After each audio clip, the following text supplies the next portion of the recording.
For the past several years, I've worked diligently with buyers and sellers to make real estate dreams a reality. Now, I'm sharing my best practices with you so that you're able to capitalize on a thriving market. Stay tuned for all of my best strategies only here on the Zac Folsom Experience. Hello, everybody, and I hope that you are having a fantastic day and that you are ready to learn some awesome stuff about real estate. So without any further ado, let's talk about what is happening because of coronavirus in Southwest Michigan and the real estate market. So the first thing that I want to touch on is that it is still a seller's market. The reason that it is a seller's market is because there are not enough homes on the market right now for the number of buyers that are looking. Now, there's a couple reasons why I personally think that that's happening. The first reason, first and foremost, is that there's such a good interest rate right now that many buyers are finding that they'd much rather move forward with a new house at such a low interest rate that they're shopping for more forever homes. So buyers are moving up drastically in price range, so that way they're able to get a lot more house for the money. 1% right now that comes to mind is a 2.75 is the lowest that I've seen. So for a 20% down conventional, which 2.75, that's car mortgage or car loan rates, not even normal mortgage rates. So people are financing bigger and better houses for almost the lowest I think that it's ever been in the entire United States. Another reason that I believe that sellers are holding onto their properties right now is that there's a certain fear about what is to come. A lot of people that have been through the 2008-2009 recession are really afraid of something like that happening again with the mortgage rates. And I'll touch on this in a further episode, but based on the new mortgage laws, I haven't seen a lot of people fearing that that's going to happen with my communities that I'm in with other real estate professionals. And what I believe to be the third reason of why it's such a strong seller's market right now is that the number of pending units keeps going up so drastically that there's not enough active units on the market. And what I mean by that is when you're going out and shopping for a home, traditionally like back in the 80s, 90s, you'd be able to go walk through 4 or 5 homes. You talk to your real estate agent and you go, oh, hey, we really like number 3. You know, even house hunters nowadays lets you go through 3 homes, and most buyers that I'm going out with, we get 1 home. And when we go through that 1 home, if they don't like it, we don't put an offer in. But if they do like it, there's usually 2 to 4, sometimes even 8 to 10 offers. And so it's more of a multiple offer situation where we're trying to be the best offer for the house as opposed to finding the best house for the buyer, which is just, it's different than anything that's been around. I mean, there's been multiple offer situations in the past, but we're at such a shortage of houses right now on the market that people are just making so much off of selling their home that I believe the people that like my friend that just got an offer accepted on his house, he had so much positive equity because there's nothing else in the home's price range, what the home that he sold in that price range, that we were able to put it up at such a high price technically for what he bought it for, but fair for the market, that he wanted to capitalize on that and move up in purchase price because of the low mortgage rates. This podcast episode is brought to you by Digital Age Home Buying. This modern real estate book gives you insight on how to get the best home at the best price and what to look for when you want to purchase your next home. Go to zacfolsom.com today to get your copy. This book is great for first-time buyers, people who haven't purchased a home in a while, and for anybody who wants to succeed in today's modern home buying market. So if you want to have a serious leg up on the competition when you're shopping for a home, visit zacfolsom.com and get a copy of Digital Age Home Buying today. Thanks so much, and back to the show. So that's why I think that there's a big pull to the seller's market. And let's just look through, I'm going to go into my MLS and go through kind of the inventory that was available during the shutdown in Michigan. So this is for Southwest Michigan Informational Center, SwimRick, if you're familiar with the MLS.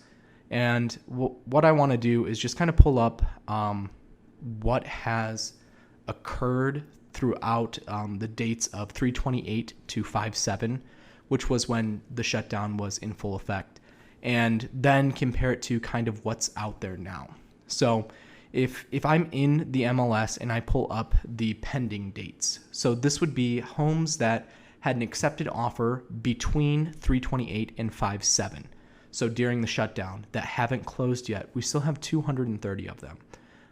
I do know that during the shutdowns, there was a lot of delays with the lending processes, appraisers getting out there, just a slowdown overall, and it seems to have picked back up since then, but it's not surprising that there's still 230 houses that haven't closed yet.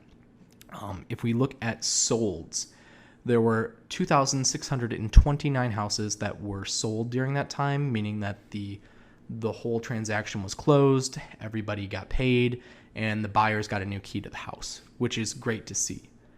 Also during that time, this is where it starts to get a little bit more interesting. There were 610 houses that expired, meaning that the contract was over with the listing agent at that time. Withdrawns were 73, so 73 people just took their listing off, and canceled, which is where sellers took the listing off voluntarily, were 193. So we're really not running into a lot of people that had their house on the market that were removing it. It's been more so people hesitant to put it up for the first time.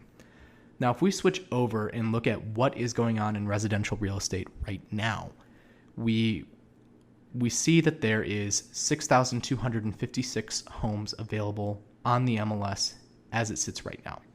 And when I first started, I believe it was right around 13,000. Last year, around this time, it was closer to 10,000, maybe even 11,000. And right now, we're sitting about 4,000 homes short on the MLS at any given point in time, which is crazy to think about that there's 4,000 less homes and probably a lot more buyers out there. If we go to the pending units right now, there's 5,621, meaning that if we took the normal inventory rates of, let's just say 12,000 for simple math, half of the 12,000 that were available to see at the time half of them are taken away because somebody already has an accepted offer on them. And just between the last year, so in 1 year's time between 6/30 of last year and 6/30 of this year, we've had 32,520 houses sell, which is a very large number. It's a very strong market out there, but there's still buyers out there looking and competitively shopping for homes. Now, what I really want to address during this episode regarding what is happening with the real estate market in COVID-19, I think it's pretty easy to see that because of the implications and the fears surrounding shutdowns, the fears surrounding potentially closing down again, I've just found that more and more buyers and sellers are making their plans right now because they don't want to risk being shut down again in potentially a home that they wanted to sell. They're trying to get their equity out right now before rates change at all. And most people are trying to, I guess, mitigate as much risk, financial risk as possible with their homes in the current market, which is why I think that, the number of buyers is going up and that the number of sellers is staying the same because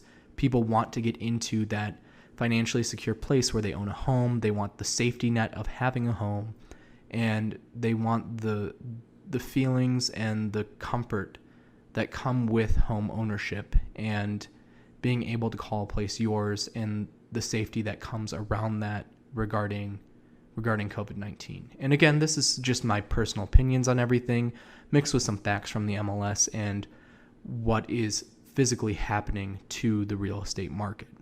So I'd love to hear your thoughts on this. I'd love to hear what you think is going to happen to the market. I'd love to hear questions on what you want answered.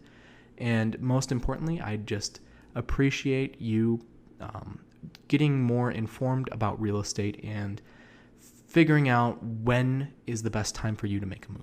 So thank you so much for tuning in, and I look forward to seeing you at the next podcast. Thanks for watching this episode of the Zac Folsom Experience. For all your real estate needs and to give input on future episodes for the show, please visit zacfolsom.com/podcasts. Again, that's zacfolsom.com/podcasts. I love this community and look forward to earning your continued support on this podcast. To leave great reviews on all my social media, podcasts, and books, please visit zacfolsom.com/reviews. Again, that's zacfolsom.com/reviews. Thank you again, and I appreciate you being an empowered consumer.